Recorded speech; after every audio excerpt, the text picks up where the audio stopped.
Bonjour à tous, on se retrouve pour le cap des 50% du Bankroll Challenge. Ça va vite, ça va très vite parce que la chatte est avec nous. Voilà, quand on bad run, on se plaint, mais quand on run good, on est content. Et là, je suis content. La courbe de cette semaine, un peu moins de 1700 games. On run à peu près 32 CEV, un peu moins 28, 29. Mais le double en réel, voilà, ça se passe très bien, ça se passe même extrêmement bien sur les limites 2 euros, bien évidemment. Au niveau des buy-in, voilà, on voit que c'est tout droit. Donc, ouais, le challenge qui se passe extrêmement bien.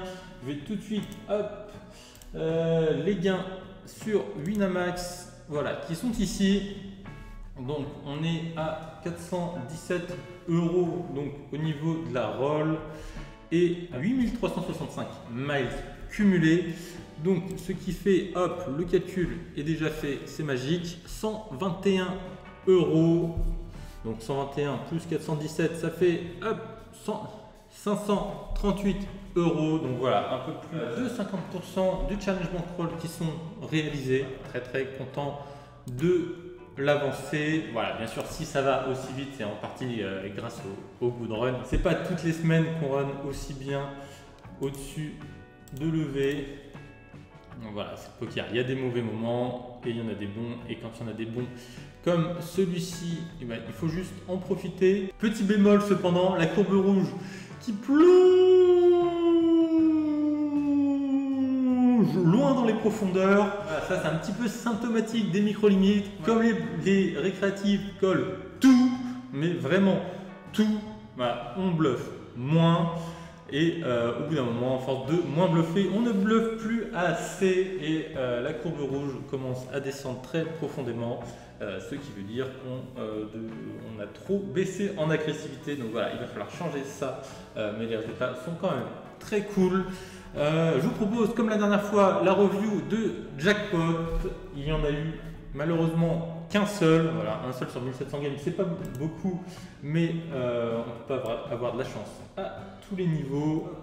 Donc, le voici, donc Jackpot x 50 sur les 2 euros du 1er mars. On va se review ça ensemble.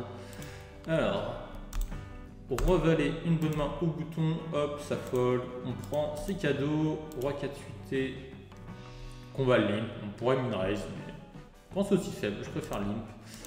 Ok, sur un board aussi haut, il a beaucoup de miss, donc on va se bet en bluff, et une fois que c'est payé une fois, on sort contre une range qui est beaucoup trop forte. On va juste give up, donc jusque là, ça me va. As-4, 13,5 blind deep, c'est un fold théorique. Voilà. Faut le savoir. Donc, c'était le bon move. Ok. Limp. On va pas chauffer une main aussi faible. Hein. Donc, on va juste checker. Ici, au limpé, très peu d'as dans les ranges. Le 8, j'aurais préféré avoir un meilleur kicker. Cependant, j'ai pas envie de laisser une carte gratuite, surtout que Preflopoline a eu l'occasion de miser avant moi, il l'a pas fait. Donc je pense que c'est un bon spot pour value protect. Voilà, pas trop cher, mais pas une bébé non plus parce qu'on a quand même envie que ça fold les over. Et on prend, on est content. Donc jusque là ça se passe bien, on est chip leader, A7 c'est tapis. Voilà, on est bien. 4 et 6 c'est un fold, on passe, valet 7. On complète. Ici, on n'a vraiment rien. Aucun backdoor flush. On a 2 low cards par rapport à la dame. Donc, on give up, ça me va très bien.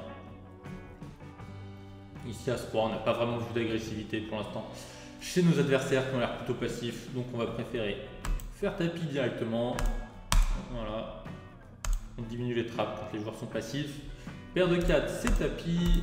C'est payé très bien et malheureusement le setup est fort dans ce spot et le restera pour mon adversaire. On passe à 0,88 blindes et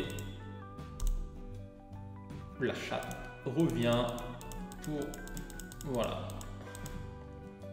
tant mieux tout reprendre derrière. Voilà, c'était le x50, on l'a perdu, mais vu le run, c'est vraiment pas très grave. Voilà, le challenge avance très bien.